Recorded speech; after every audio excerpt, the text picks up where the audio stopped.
Sa video na ito, ililista natin ang 8 pinaka-reliable second-hand pickup trucks sa ating merkado ngayon. Number 8, 2003 Nissan Frontier.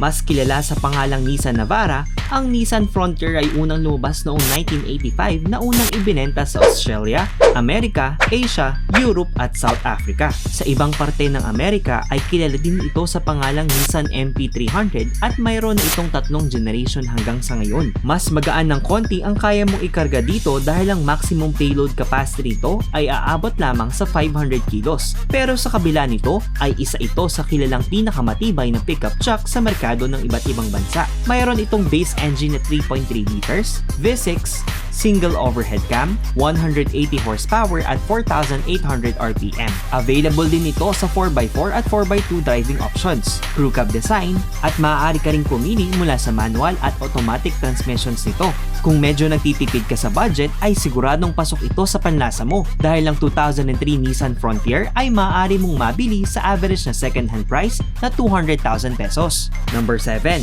2003 Ford Ranger Trekker. Ito ang original nameplate ng modelo na ito na ibinenta sa buong mundo mula noong 1983. Sa Amerika ay kilala itong underdog ng Ford F-150 dahil ito ang pinakamaliit na pickup sa kanilang lineup na patuloy pa din nilang ibinebenta sa merkado hanggang sa ngayon. Diesel engine ito na maaari mong pagpilian sa manual at automatic driving options nito. Swabe na din ang maximum payload capacity nito na aabot sa 571 kilos, kaya siguradong sobra-sobra pa ito pagdating sa mga camping equipments mo. Mayroon itong 4x4 at 4x2 options, crew cab design, 2.5 SOHC, 8V i4 turbocharged, 117 horsepower at 3,500 RPM at torque na aabot sa 280 Nm at 2,000 RPM. Sa ibang bayan na napuntahan ko sa ating bansa ay masasabi kong umuunlad na din dahil ang sakyan na ito ang karaniwang nakikita kong kasakasama ng mga magsasaka sa kanilang mga bukid. Gamit nila ito na panghakot sa kanilang gamit at minsan ay pinangahakot din nila ito ng mga ani nilang palay. Ang small but terrible na pickup truck na ito ay maaari mong mabili sa average na second-hand market price na 230,000 pesos. Number 6, 1998 Ford F-150. Ang Ford F-Series ay sa linya ng mga trucks na ibinebenta at ginagawa ng Ford na nagsimula pa noong 1948, habang ang F-150 naman ay ipinakilala sa merkado noong 1975 na kilala din sa tawag na Ford Lobo. Noong una ay dinisenyo ito bilang full-size pickup trucks, pero di nagtagal ay maraming binago ang Ford sa disenyo at tindi nito para na din makasabay base sa pangangailangan ng mga tao at sa kasalukuyan ay mayroon ng 14 na generations. Pagdating naman sa pagmamaneho ay siguradong komportable ito at matatag sa kalsada kahit may bulto-bulto ka pang kargamento sa likod na pwedeng umabot sa 628 kilos maximum payload. Hindi ka mabibitin kung hatak lang ang pag-uusapan dito. Sa laki ng makina nito ay siguradong makukuha mo ang gusto mong takbo, pero asahan mong magiging suki ka din sa mga gasoline station sa lakas ng konsumo nito. Mayroon itong base V8 engine na 4.6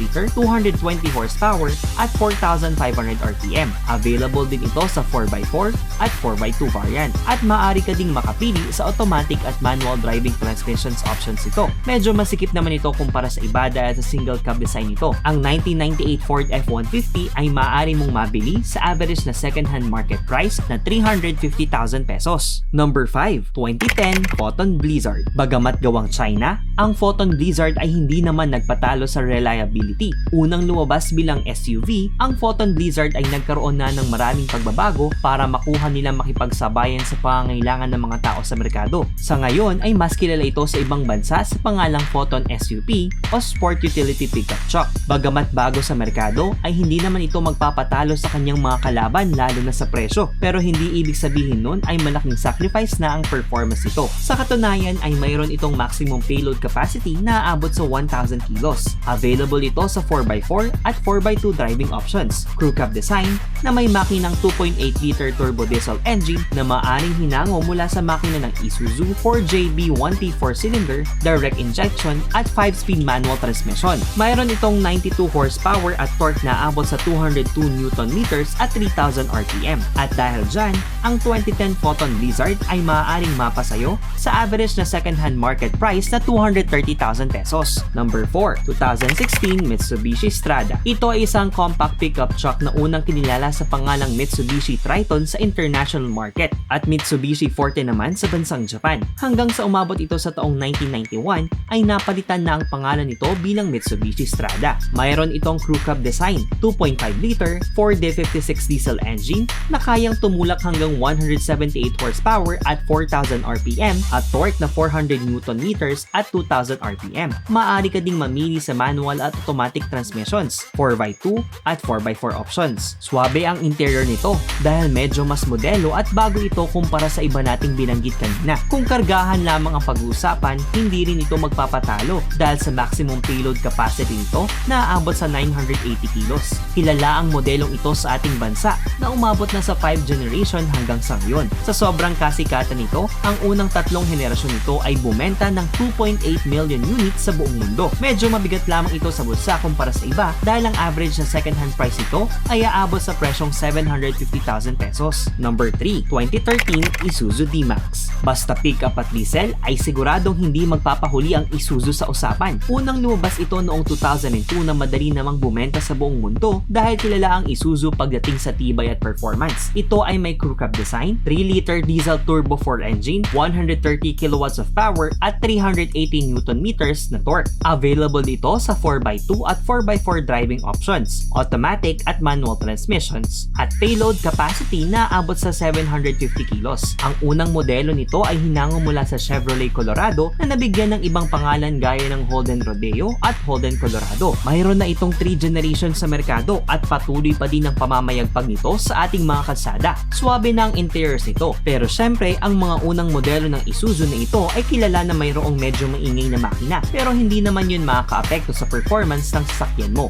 At dahil sa kilalang brand ito, ang 2013 Isuzu D-Max ay maaari mong mabili sa average na second-hand price na aabot sa 600,000 pesos. Number 2, 2015 Ford Ranger Wildtrak. Mas kilala sa pangalan na Ford T6 o Ford P775. Ito ay isang mid-size pickup truck na unang lumabas noong 2011. Dahil sa disenyo at magandang reviews nito, ay mabilis itong bumenta sa Asia Pacific regions, Europe at ilang bansa sa Latin America. Isa din ito sa pinakasikat na modelo pagdating sa mga pickup trucks dahil lahat halos ng hinahanap mo pagdating sa performance, tibay, engine specs, cab size at trim levels ay nandito na. Lalong-lalo na ngayon na karamihan sa mga nagmamay-ari nito ay talagang binibihisan ng mga ito para magmukhang off-road trucks. Ito ay may crew cab design, 3.2 liter diesel turbo 5 engine na kayang maglabas ng power na abot sa 197 horsepower at 3,000 RPM at torque na 470 Nm at 1,500 RPM. Mayroon itong 4x4 at 4x2 driving options, manual at automatic transmissions at total payload capacity na abot sa 750 kilos. At ang presyo nito ngayon sa second-hand average market price ay aabot lamang sa halagang 700,000 pesos. Comment down below kung ano ang pickup na pinakagusto mo sa listahang ito. At last but not the least,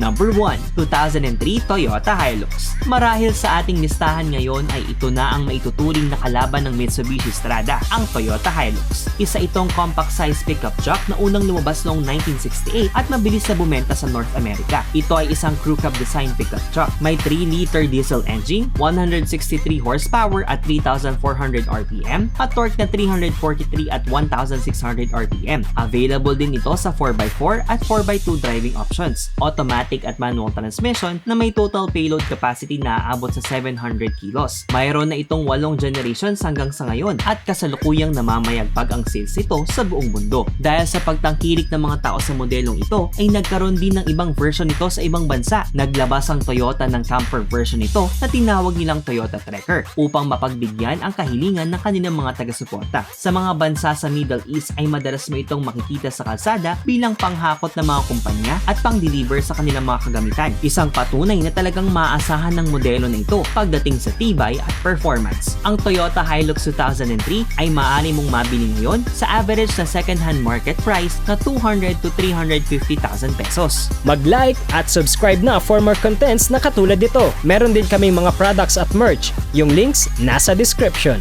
Salamat sa panonood!